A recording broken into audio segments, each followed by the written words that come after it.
Enfin, ça s'accroche beaucoup à la personne, les chèvres. Il faut qu'elles soient là, à se frotter autour de nous, c'est impressionnant. Mais autrement, c'était une chèvre, hein. Oh bon sang. Les chèvres, elles sont très affectueuses et elles sont curieuses. Allez, elles viennent se coller à nous. Elles n'ont pas forcément besoin d'aide, mais quand elles ont besoin d'aide, elles viennent nous le dire. Les chèvres, c'est un animal sociable, curieux, c'est docile. En général, c'est sociable une chèvre. Je vais pas dire personnalité, mais ça a du caractère, quoi. Voilà. C'est un animal intéressant, voilà. Elles se ressemblent toutes et elles sont toutes différentes. C'est comme nous. Allez, venez les bibis. C'est un animal qui a besoin de compagnie, d'être rassuré. Et ça s'appelle des pampilles. Ouais. Ça sert à rien. D'ailleurs, la lune a atrophié un peu. Il y en a qui en ont, d'autres pas. Mais on n'a pas encore trouvé à quoi ça pouvait servir. Elle est pas belle la vie de berger?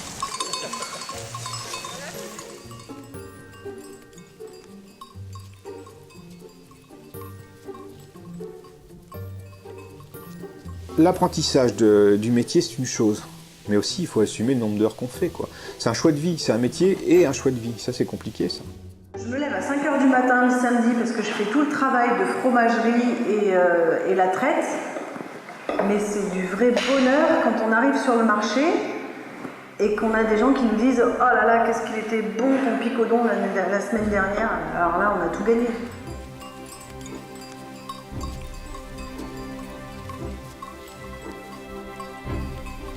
Quand on vit les saisons déjà, on vit les jours, puisqu'on s'adapte au jour, à la durée du jour, puis on est en contact avec la vie, qui naît, qui meurt.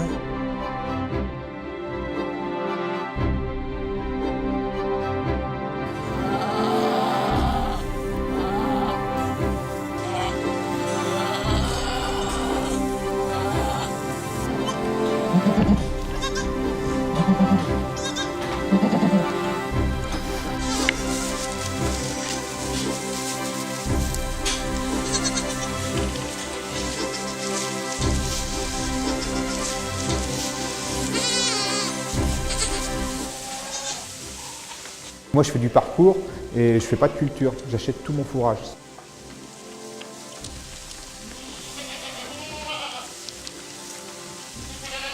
Faire les chèvres, s'il y a une pomme ou des châtaignes, ça raffole de ça. C'est comme les cerises, hein. Si elles courent vite pour aller en chercher une. Forcément, au pâturage, les chèvres, elles mangent plein d'espèces différentes. Une chèvre, ça picore de partout. Elles savent très bien ce qu'il leur faut et au moment où il leur faut. Il y a des stades, elles n'y touchent pas, une plante, elles ne la touchent pas, et puis vous allez savoir pourquoi, 3 semaines après, elles vont... mais parce que ça leur convient à ce moment-là.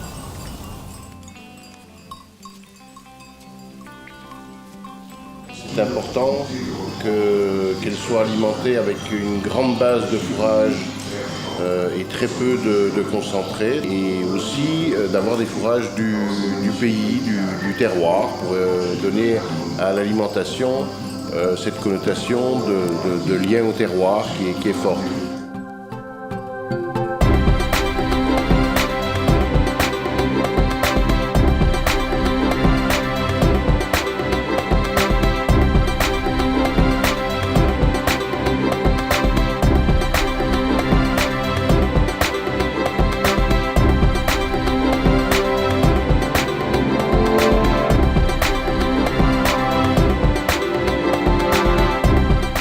Ce qui est bien, c'est qu'on a un lait qui est facile à travailler au niveau fromage.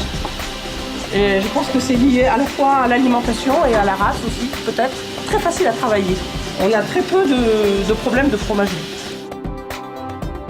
J'introduis juste dans le registre des pâtes molles, par opposition aux pâtes persillées, les bleus, pâtes pressées, les tomes, pâtes cuites, les cantales,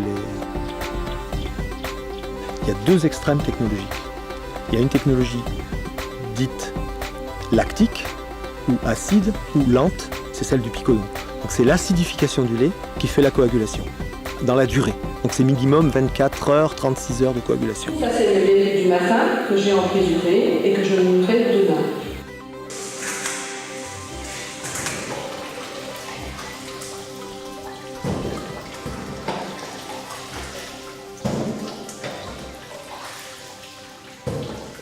Là, pour l'instant, moi, je vais très vite à la louche. Et même si j'ai toutes les tables, je fais à la louche.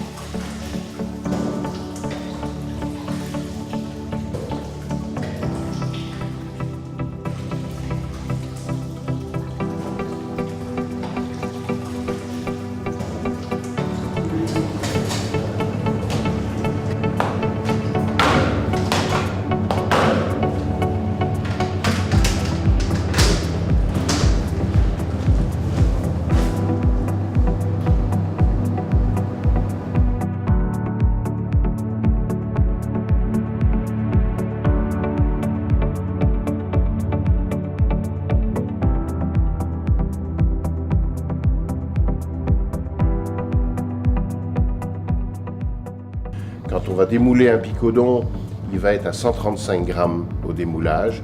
Il fait 0,65 litres de lait, à peu près. On dit, dans le nouveau cahier des charges du picodon, on dit que le fromage ne doit plus être humide au doigt. Donc il faut qu'à un moment donné, il ait cet aspect sec, mais en même temps qu'il ait encore un niveau d'humidité suffisant pour qu'il reste souple, que la pâte puisse devenir onctueuse et agréable.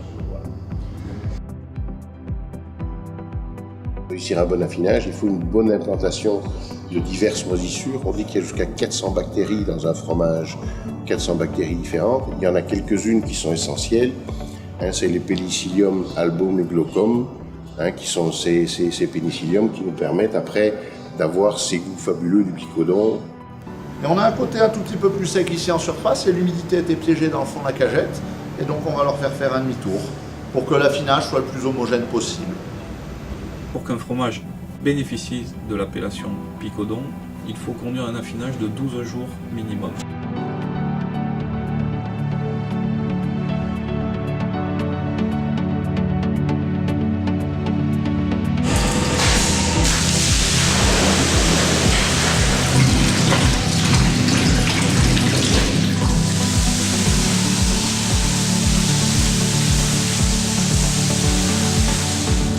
Alors on a des forts pour les gens qui aiment les forts, et on a des moins forts, parce qu'on maîtrise ça. Ça dépend à quel stade on les fait durcir. Donc s'ils durcissent tôt, ils ne deviennent pas forts. Par contre, si on les laisse protéolyser, si on les laisse devenir crémeux et qu'après on les ressèche, alors là, ils deviennent très puissants. C'est un produit vivant, le picodon, il faut qu'il respire. Voilà, donc on l'emballe avec sa petite étiquette de noblesse, avec son petit macaron AOP, et on va le mettre sous film. On a vu des jeunes picodons qui étaient emballés, ça c'est des picodons un peu plus affinés, qui partiront dans les magasins la semaine qui arrive.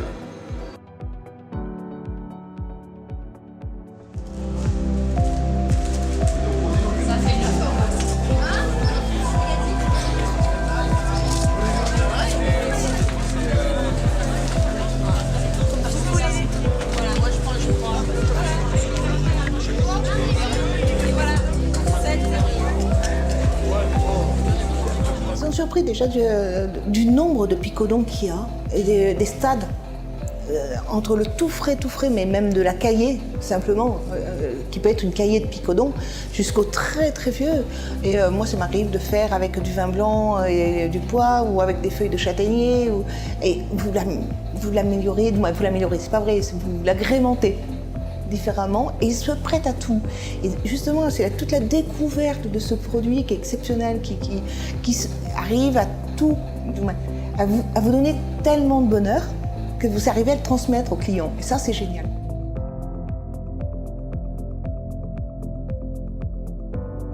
Ceux qui travaillaient avant, les affineurs, les producteurs de lait, les laitiers purs, et même les gars qui tournent tous les matins et tous les soirs pour faire la récolte du lait, sont des gens importants et c'est toute une chaîne en fait.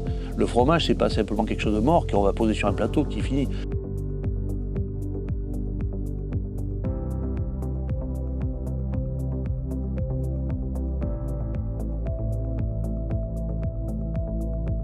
Quand on a un picodon dans l'assiette, on ne s'en rend pas toujours compte, mais il y a énormément de monde qui a travaillé derrière ce produit-là. En partant bien sûr de l'animal et chez l'éleveur qui conduit et qui garde son troupeau, qui traite les animaux, qui transforme le fromage. En ce qui nous concerne, il livre les fromages frais à l'affineur qui ensuite lui prend en charge ce produit, le sale, le fait sécher, l'affine, l'amène à maturité. Avec un suivi au quotidien, que ce soit pour les phases de séchage, d'affinage. Donc effectivement, il y a énormément de travail et de personnes qui apportent leur attention sur ce produit. Ce mot picodon, rien au monde on voudrait qu'il disparaisse. Même si ça nous coûte et que c'est des contraintes qui sont souvent de plus en plus importantes. Mais au final, nous, c'est notre 4e année d'installation, on s'est installé avec ces contraintes et on n'est pas mécontents. L'argument picodon, il est très fort. Vous allez dans n'importe quel magasin, vous parlez de picodon, c'est connu. Les commerçants connaissent et ça les intéresse. Le picodon, il est identifié comme produit proche de la nature, quoi. Avec un vrai lien au sol. Quand on est arrivé ici dans la Drôme, d'entrée, on s'est aperçu d'un trésor qui existait, c'était l'AOP. 3, 4, 3,5, 4,5. Bon, alors le 108, il a 15,8, 7,8 en goût. 15,8, il y aura la chose à dire. C'est RS.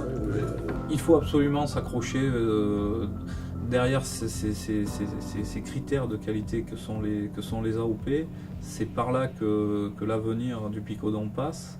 Et nous y croyons très fort et nous luttons pour ça tous les jours.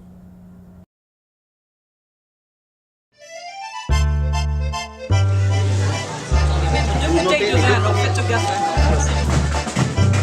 On va commencer le classement par le picodon AOP, raffiné, méthode Yulfi.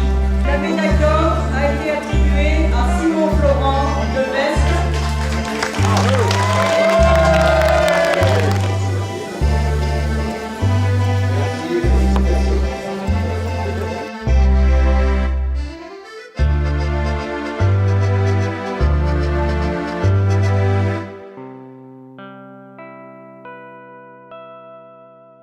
On perd le sens du goût dans l'espace. C'est vrai, ça s'est confirmé, pour moi en tous les cas. Donc la nourriture avait vraiment peu de goût, sauf le picodon, qui en fait, grâce à ses qualités gustatives, arrivait à emporter le palais.